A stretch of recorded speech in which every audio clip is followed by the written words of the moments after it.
नमस्कार दोस्तों आज हम बात करने वाले हैं भारत के डिफेंस सेक्टर में होने वाली एक ऐसी डेवलपमेंट के बारे में जो हमारे फाइटर जेट प्रोग्राम को एक नई ऊंचाई पर ले जा सकती है।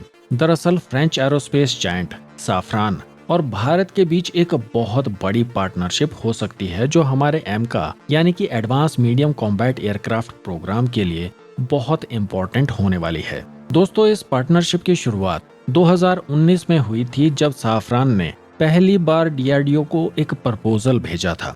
उस समय साफरान के सीईओ ओलिवर एंड्रीज ने भारत के डिफेंस मिनिस्टर राजनाथ सिंह जी को अपनी कंपनी के मिलिट्री और सिविल प्रोजेक्ट्स के बारे में ब्रीफ किया था और indigenous fighter jet engine develop करने में हेल्प करने की बात कही थी। लेकिन इसको लेकर असल ब्रेक थ्रू जुलाई 2023 में आया जब पीएम मोदी की पेरिस विजिट के दौरान इस कोलैबोरेशन का ऑफिशियल अनाउंसमेंट हुआ। तब से डीआरडीओ की एरोनॉटिकल डेवलपमेंट एजेंसी जीटीआरई यानी कि गैस टरबाइन रिसर्च एस्टेब्लिशमेंट और साफरान के बीच डिटेल्ड डिस्कशंस चल रही हैं। और अब साफरान के एक सीनियर ऑफिशियल ने कंफर्म किया है कि एमका के लिए जो नया 110 किलोन्यूटन थ्रस्ट वाला इंजन डेवलप किया जाएगा वो एक कम्प्लीटली न्यू डिजाइन पर बेस्ड होगा। दोस्तों, यहाँ एक इम्पोर्टेंट पॉइंट ये है कि ये इंजन राफेल जेट्स में यूज होने वाले M88 इंजन का मॉडिफाइड वर्जन नहीं होगा, बल्कि ग्राउंड अप से एक नया डिजाइन किया हुआ इंजन होगा। और इस बात के काफी चांसेस हैं कि जीटीआरई और साफरान के बीच ये कोलैबोरेशन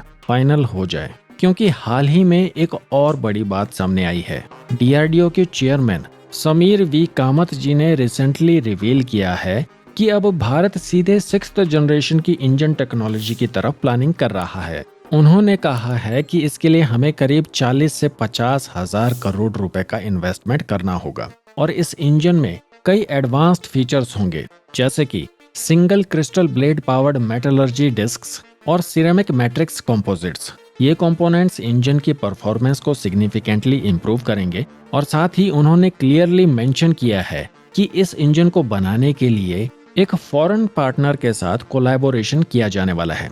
वैसे उनकी तरफ से किसी पर्टिकुलर एंटिटी का नाम तो नहीं शेयर किया गया, लेकिन पिछले कुछ घटनाओं पर नजर डालें तो कोई भी समझ सकता है कि ये पार्टनर कौन हो सकता है। और वहीं दूसरी तरफ डीआरडीओ और जीटीआरई अपनी इंजन डेवलपमेंट कैपेबिलिटीज को मजबूत करने के लिए भारत में कई एडवांस्ड फैसिलिटीज एस्टेब्लिश कर रहे हैं, जिसमें 130 किलो न्यूटन इंजन के लिए एक नई फैसिलिटी एस्टेब्लिश की जा रही है। High altitude test facility, flying test bed और 50,000 टन की कैपेसिटी वाला फॉर्ज प्रेस भी शामिल है। ये फैसिलिटीज न सिर्फ 110 किलो न्यूटन के इंजन डेवलपमेंट में हेल्प करेंगी, बल्कि फ्यूचर में दूसरे एडवांस्ड इंजन्स की डेवलपमेंट में भी यूज होंगी। और ये सभी बातें इसी ओर इशारा करती हैं कि भारत एक फॉरेन पार्टनर के साथ मिलकर एमका के लिए 110 किलो न्यूटन का इंजन डेवलप करेगा और संभावना ये है कि ये फॉरेन पार्टनर साफरान हो सकता है।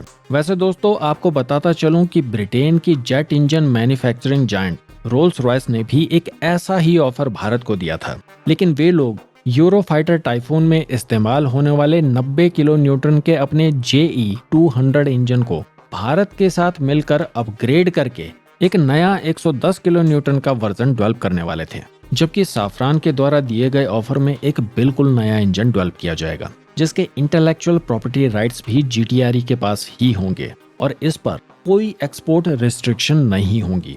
देखिए दोस्तों, प्रेजेंट टाइम में न्यू जनरेशन के इंजन की डेवलपमेंट के लिए डीआरडीओ और जीटीआरई जो कदम उठा रहे हैं वो सही दिशा में हैं, लेकिन यहाँ एक बहुत इंपॉर्टेंट सवाल खड़ा होता है जो कि हमारे इंडियन एयरफोर्स के chief air chief marshal AP Singh ji ने भी उठाया है कि इंडिजीनियस डिफेंस टेक्नोलॉजीज की R&D में टाइमलाइंस बहुत इंपॉर्टेंट होती है, क्योंकि technology delayed is technology denied.